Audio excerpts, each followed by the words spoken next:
What's going on, everybody? Welcome back. Many of you out there may be familiar with the Streamlight brand. Specifically, a lot of people use the TLR1, TLR1HL, in my case right here.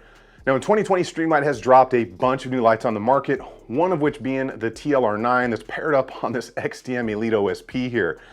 Now this is a very nice light because they've taken the linear battery approach rather than the side-by-side, which is what made the old lights so wide. So you've got a couple of different ways you can go about powering this bad boy.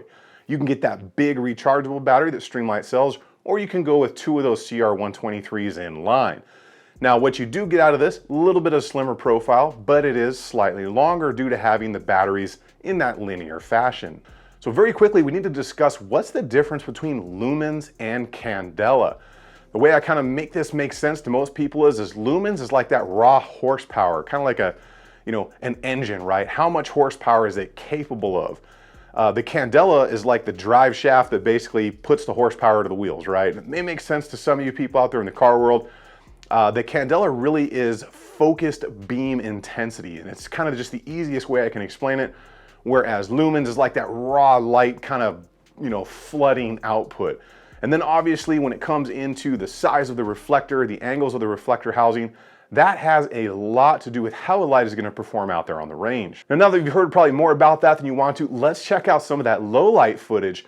What we're going to do here first is I'm going to just dump in some footage here of me showing you guys a 45-foot distance, okay, from where I'm standing to where this beam is right now. You will see from this long hallway into the kitchen area of my home, very, very good tight beam pattern, and it still spills quite well. So we'll go ahead and see how it kind of spills into this room off to my left. You can kind of see you get a good amount of light. Say you were coming around this corner. Now, once you actually go into this room, you will see that it lights up this entire room very, very nicely. Still maintains that very focused beam pattern for blinding power, yet gives you enough on the peripherals so you can really kind of maneuver around and not trip over anything. Now, of course, I did run this through the paces out there on the range, but I can't film at night where I'm able to use it. So I did some daytime shooting with it as well, just to make sure it's gonna take that impact that we all expect the Streamlight products to be able to.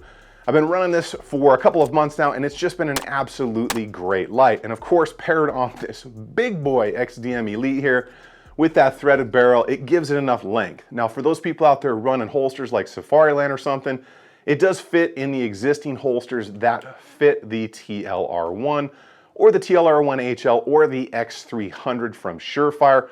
So you're not going to have to run out and get a new holster if you upgrade to this big bad light. Now let's go ahead and take a good up close look at this, go over all those specs, and then we'll wrap this up. All right, let's go ahead and get into the hard specs here right up front on the TLR9 from Streamlight. So 1000 lumen, 200 meter beam distance, two CR123 batteries or that one big one. Takes two if it's the CR123s, 3.87 inches overall length, 4.26 ounces. This one's black. I'm sure they'll offer it in the normal colors. So it is IPX7 waterproof rated, so that's 1 meter, 30 minutes. If you're underwater that long, that deep, you probably got bigger issues than if your light's gonna work. Assembled in the USA, it's got that limited lifetime warranty, and it's just sleek and sexy. It really matches that XDM OSP very nicely, both on width and length there, especially with that threaded barrel.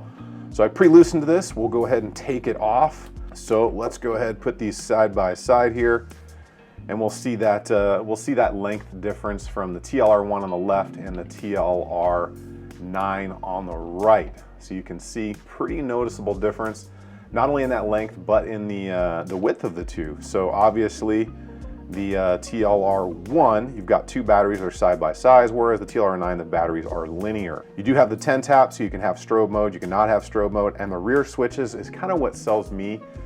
I really prefer these switches, and these are the high ones. The low ones are way down here. They just fit me best when you're really holding on to that gun. And I do prefer them as compared to the switches on the standard TLR1, where it's just that cantable lever that you can go up and down on. If you want constant on this, you just press it once, it'll be on, and then your momentary is press and hold, and the 10 tap for the actual strobe mode. Solid light setup. Let's go ahead and wrap this up. Well, those are the specs. That's how it performs, and I hope you guys enjoyed the video. If there's any questions, go ahead and leave them in the comments section down there on the post, and we can go ahead and talk about how this light is out there and kind of where it fits as compared to others.